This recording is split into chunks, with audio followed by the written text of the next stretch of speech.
Olá, tudo bem? Sou um filho amado de Deus, vencendo nas áreas de depressão, síndrome do pânico, ansiedade. Meu nome é Roberto. Continuamos na última decisão, que é na realidade a oitava decisão, que é compartilhar. Eu vou repartir. Chegou o momento de você repartir tudo aquilo que você recebeu durante essas 30 semanas. E é sobre essa oitava decisão que nós vamos conversar no dia de hoje. E o tema da lição é vivendo como um doador. E você pode me acompanhar aí na sua apostila, na página de número 303. Atos capítulo 20, versículo 35 diz assim: Em tudo o que fiz, mostrei-lhes que mediante trabalho árduo devemos ajudar os fracos, lembrando as palavras do próprio Senhor Jesus que disse: há maior felicidade em dar do que em receber.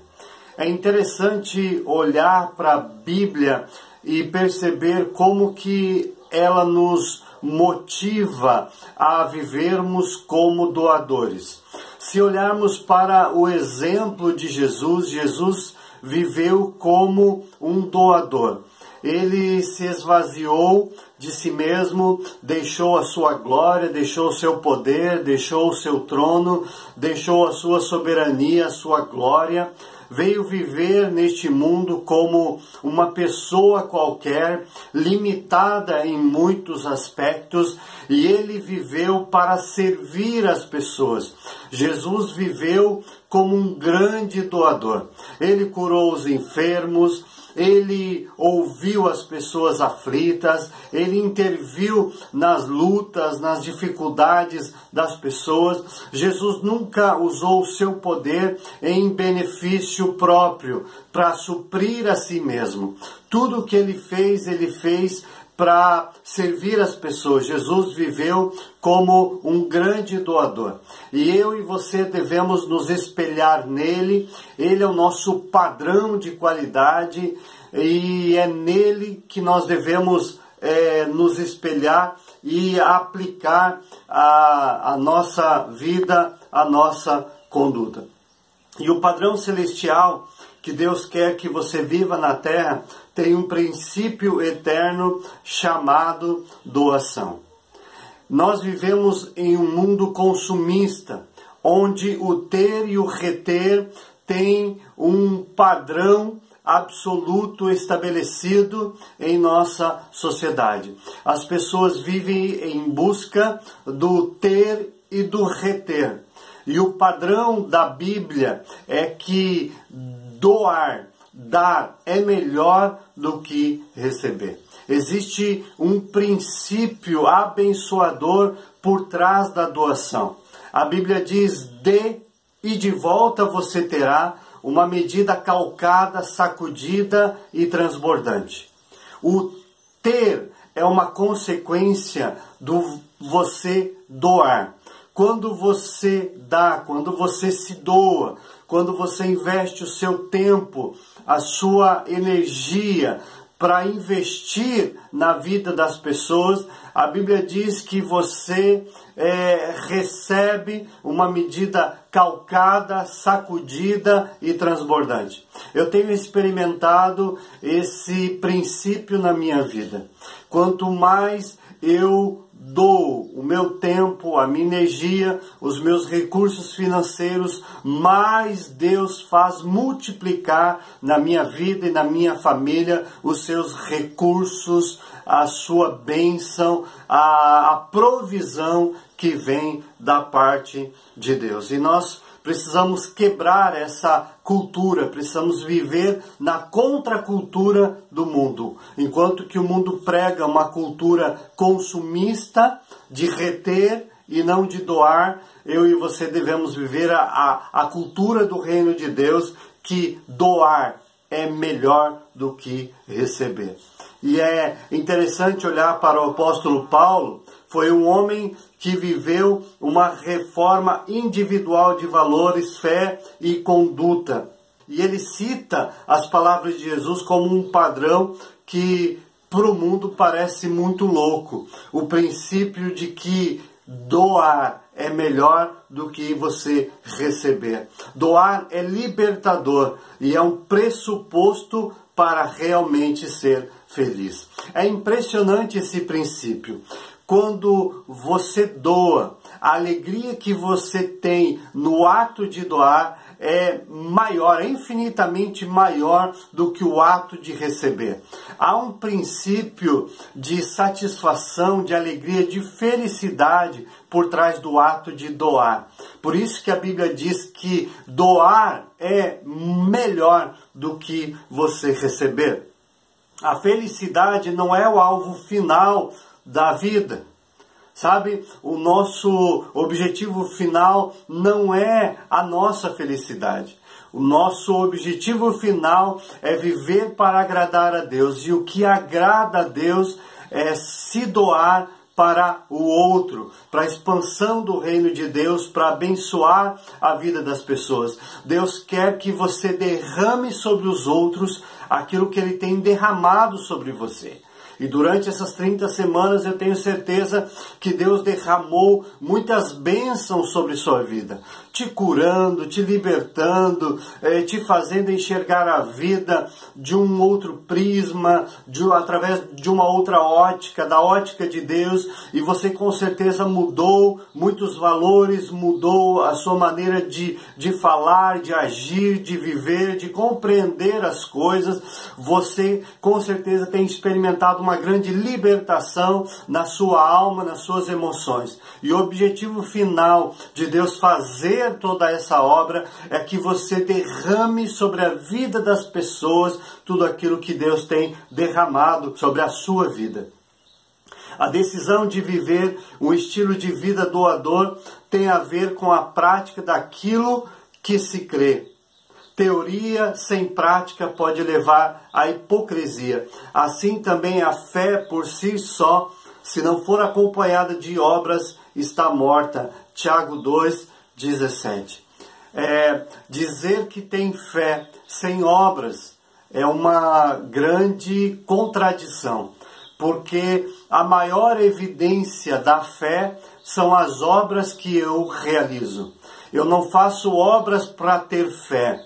Eu tenho fé e por isso eu realizo obras para abençoar a vida das pessoas, para mudar a vida daqueles que se encontram em uma situação de dor e angústia.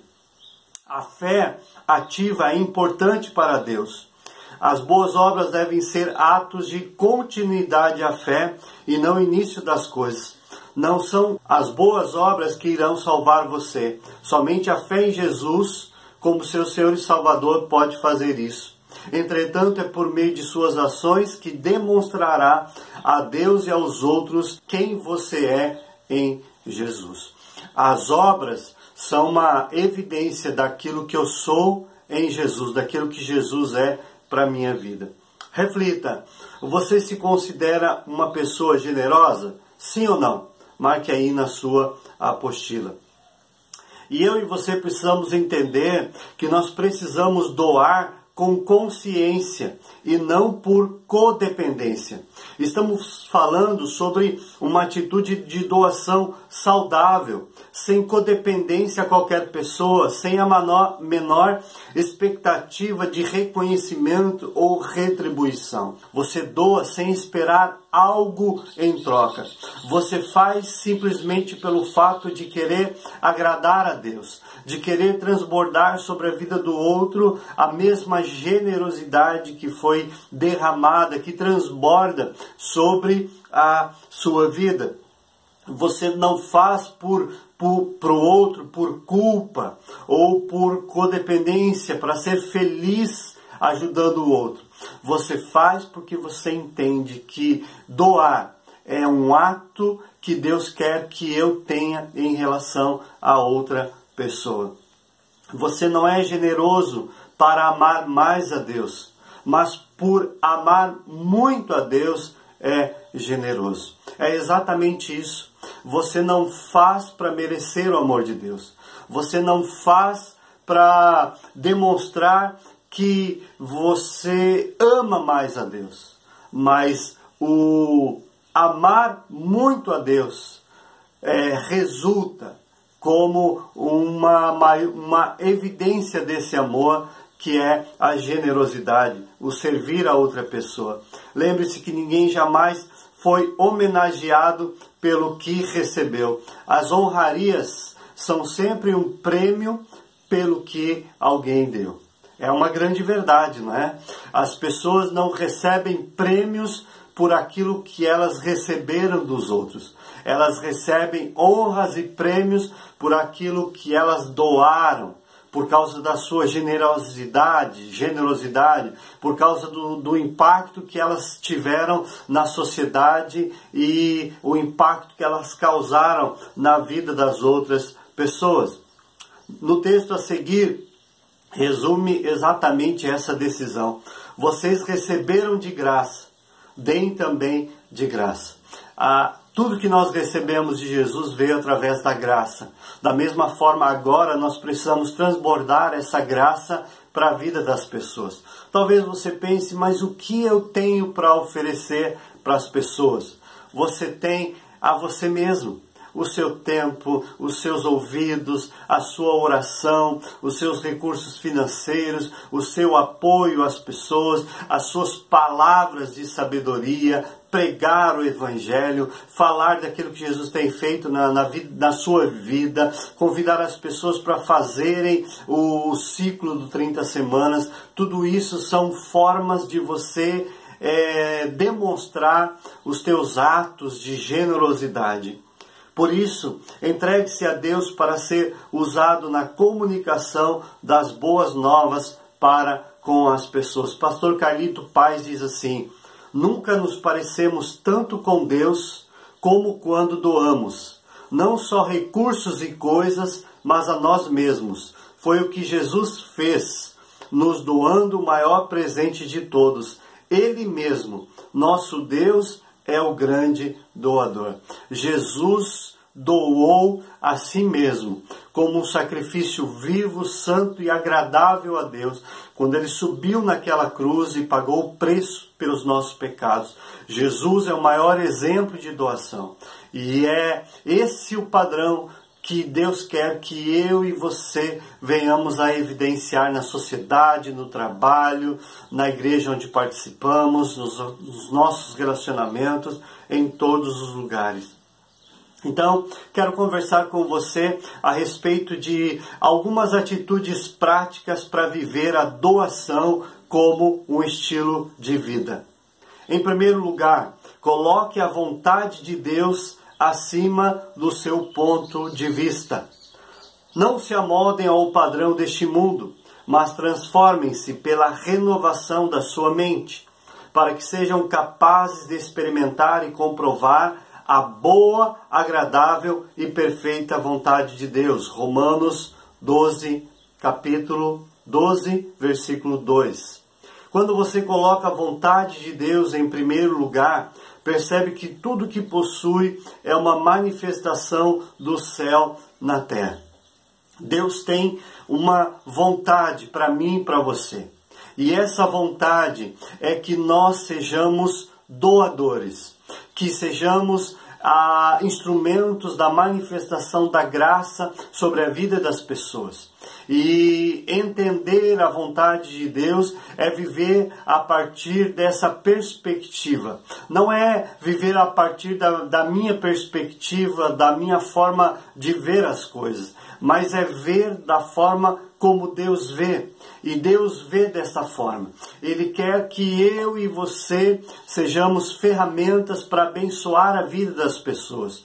E é justamente por causa disso que Deus não nos levou para o céu no momento quando cremos em Jesus.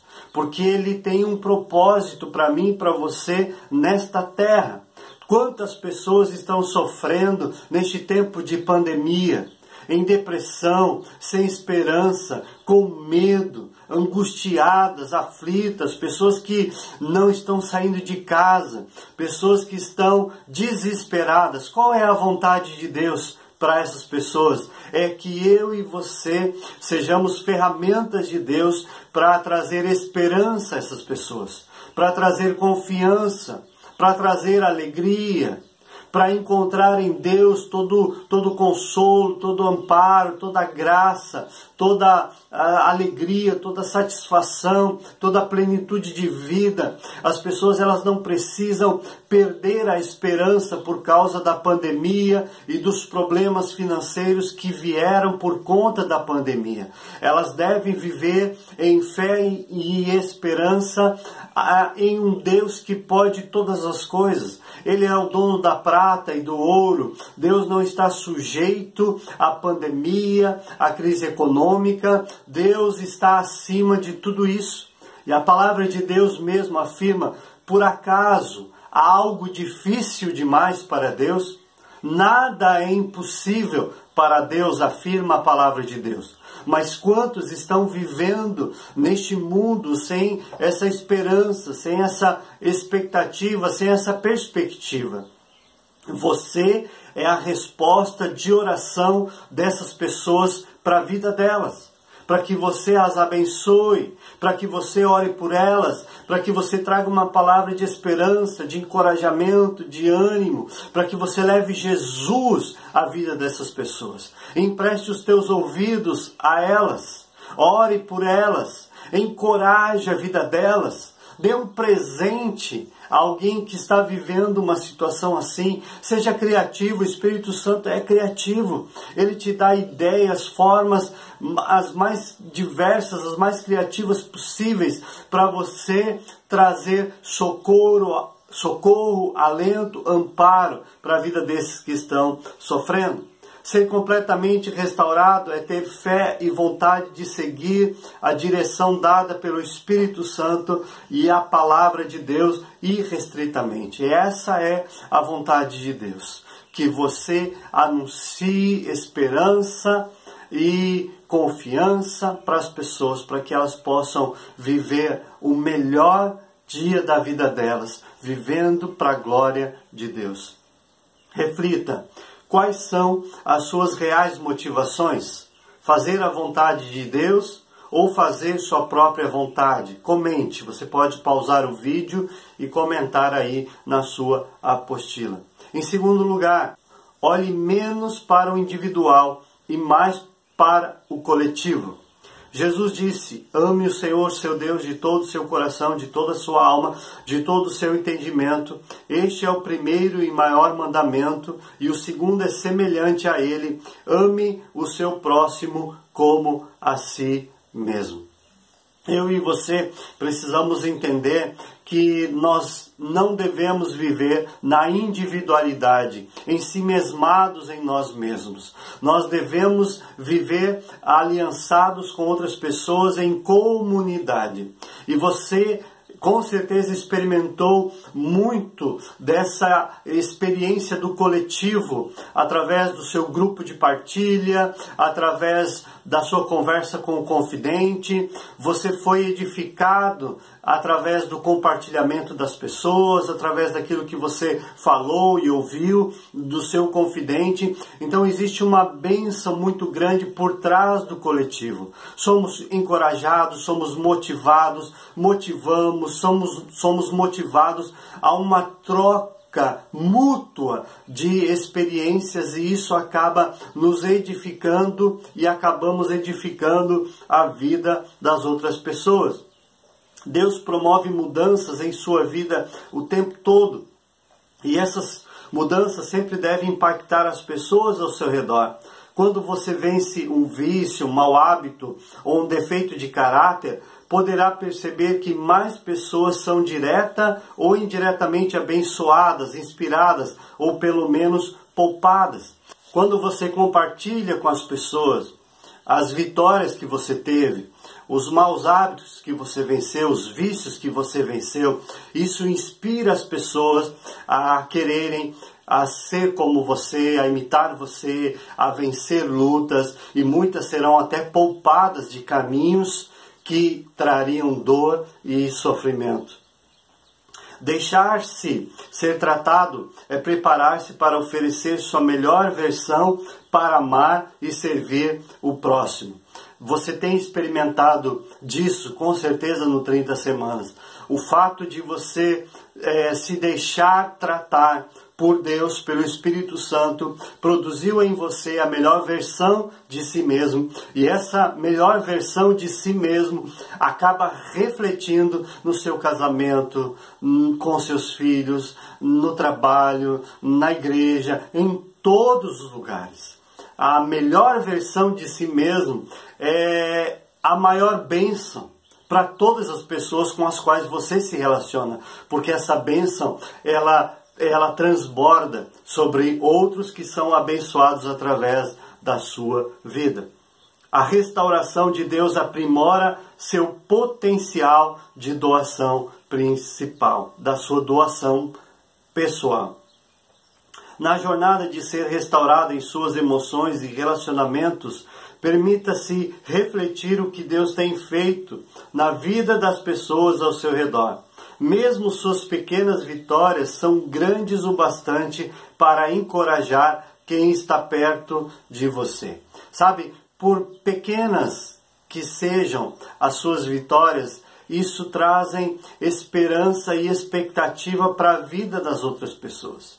Uma simples vitória, uma pequena vitória para o outro é algo grande. Para nós talvez seja pequeno, mas para o outro é algo grande. É abençoador, porque isso inspira, isso traz esperança e o outro acaba querendo viver aquilo que eu e você estamos vivendo.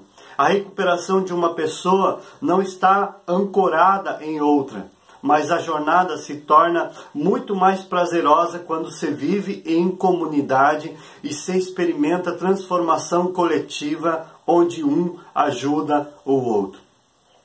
Quando um ajuda o outro, isso torna a jornada mais fácil, mais leve. Somos encorajados, somos edificados, somos abençoados através do outro. Por isso que é muito importante viver de forma coletiva. Jesus estabeleceu a igreja, Jesus estabeleceu uma família, para que juntos sejamos melhores e possamos viver aquilo que Deus tem preparado, planejado para nós. Em terceiro lugar, compartilhe as suas pequenas e grandes vitórias. Bendito seja o Deus e Pai de nosso Senhor Jesus Cristo, Pai das misericórdias e Deus de toda consolação, que nos consola em todas as nossas tribulações, para que com a consolação que recebemos de Deus, possamos consolar o que estão passando por tribulações. Na realidade, o maior objetivo do Espírito Santo ter vindo a este mundo e habitado no nosso coração é nos fazer testemunhas. O que uma testemunha faz? Uma testemunha, ela conta aquilo que ela viu, ouviu e percebeu. Da mesma forma, o Espírito Santo que habita em mim, habita em você, ele nos faz testemunhas. Testemunhas para contar, compartilhar aquilo que Deus fez, tem feito em nós, aquilo que Deus já fez, como uma ferramenta para levar o outro a também experimentar o que nós experimentamos, que é a rendição da vida a Jesus, que é receber o Espírito Santo e a partir de então viver uma qualidade de vida melhor. A melhor qualidade de vida que existe é viver para Jesus, é deixar Jesus reinar no nosso coração. Teremos emoções saudáveis, físico saudável, relacionamentos saudáveis, viveremos o melhor desta vida quando Jesus fizer parte da nossa vida, da nossa história. Toda dor pode ser reciclada por Deus. Você não foi chamado simplesmente para parar de sofrer, mas para manifestar a glória de Deus ao perseverar em meio ao sofrimento, crendo que Cristo em você é a esperança da glória. Uma ferida fechada é um ministério aberto. Existem feridas na sua vida que Jesus curou. e Ele quer usar essa cura, essa manifestação do amor e do poder dele sobre você, para que você e eu sejamos instrumentos para curar a vida de outras pessoas que estão sofrendo. Deixe Deus usar a restauração depois dos seus insucessos para encorajar outros que ainda estão derrapando. Há muitas pessoas que estão derrapando na vida, atoladas na lama do pecado, nos medos, nas dores e nas angústias. Seja você, seja eu, um instrumento de Deus para resgatar essas pessoas do atoleiro e levá-las a viver o melhor de Deus para a vida delas. Que a sua vitória seja a vitória de muitas.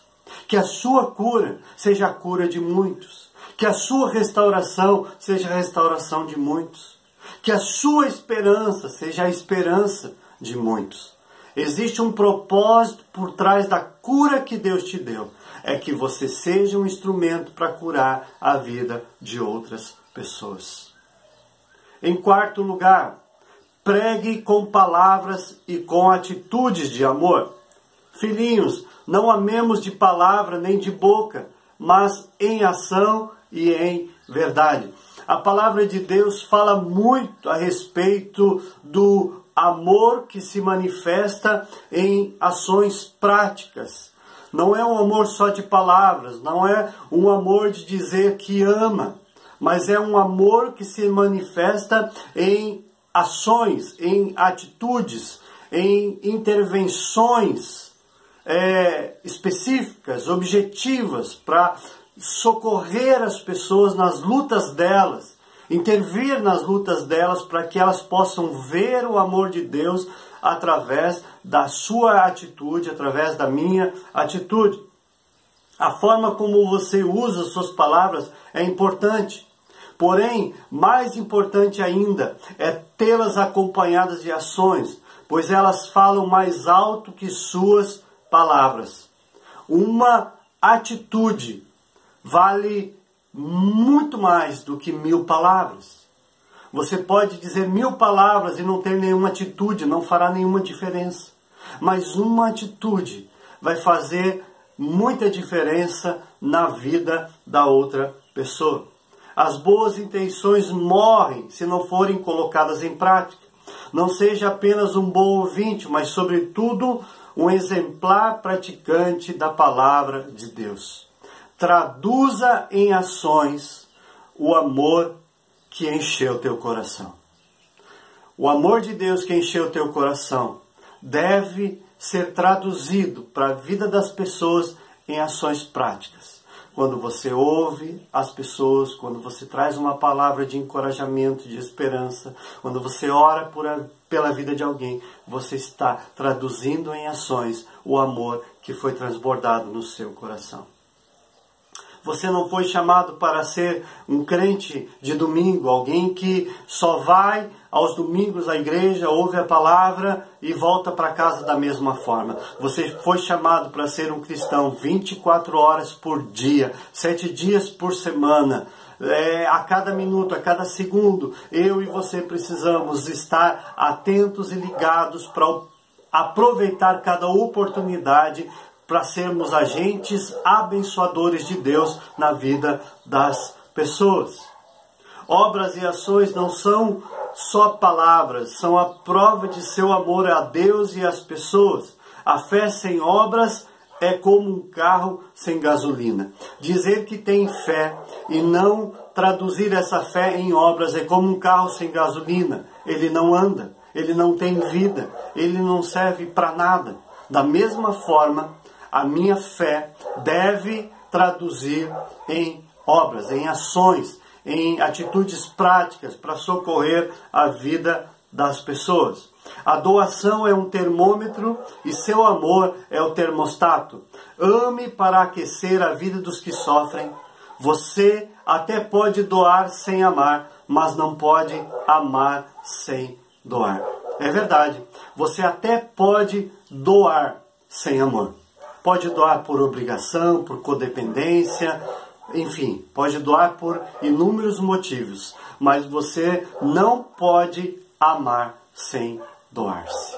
Por isso, Doe. Doe o seu tempo, doe a sua energia, doe os seus ouvidos para abençoar a vida das pessoas. Concluindo então, você é um instrumento de comunicação das boas novas, pregando com o seu modo de viver, expondo e não impondo aos outros o compromisso com uma vida emocional saudável e restaurada em seu relacionamento de paternidade com Deus e com seus irmãos e outros. Você não deve impor Jesus sobre as pessoas, você deve colocar com amor a maravilhosa graça que te alcançou e que pode alcançar a vida do outro. Faça a sua parte, não esperando recompensas, pois você se doa, doando do seu e de si, não para que outros vejam e comemorem com você, mas para que sejam alcançados pelo amor que alcançou você. Ao mesmo tempo, não tenha medo de falar o que Deus já fez em sua vida, está fazendo através de você, pois você agora é um filho que leva o amor do Pai a todos os outros. Sabe, o amor que foi derramado sobre você, você agora deve derramar sobre a vida das outras pessoas. Eu e você devemos ter a atitude de amar. Leva-nos a doar. Não controla ou manipula, não sufoca, liberta e dá fôlego. Doar é declarar guerra ao reter. O padrão central do caráter de Deus remete à doação. Quanto mais você doar, mais você se parecerá com Jesus. Quer se parecer com Jesus? Doe. Dessa forma, sua antiga identidade sofredora e distorcida passa a se tornar parecida com a de Cristo, centrada e abençoadora. Você é a imagem e semelhança de Jesus. E o processo de restauração de seus relacionamentos deve gerar testemunhos de transformação para que outras pessoas possam experimentar cura através dessa preciosa ferramenta. Você é a maior ferramenta de bênção para a vida das outras pessoas. Vamos orar? Pai, eu oro por todos esses que me assistem agora, para que o Teu Espírito Santo possa fazê-los instrumentos para a Tua glória, que eles sejam doadores, que eles sejam semelhantes a Jesus. Assim como Jesus se doou, se entregou, se sacrificou por amor a nós, que sejamos imitadores dele, se sacrificando pelas pessoas, levando elas a viverem o melhor de Deus para a vida delas. Faz de nós instrumentos de cura, de salvação. Nos liberta do consumismo, do reter e do ter, para que sejamos doadores e possamos viver dessa forma para agradar a Ti, meu Pai, que essa é a Tua vontade. Nós oramos assim em nome de Jesus. Amém. Amém? Quero deixar uma pergunta facilitadora. O que lhe impede de ser um verdadeiro doador? Lembrando que sexta-feira, 20 horas, a partilha das mulheres e 20h30, a partilha dos homens. Deus te abençoe.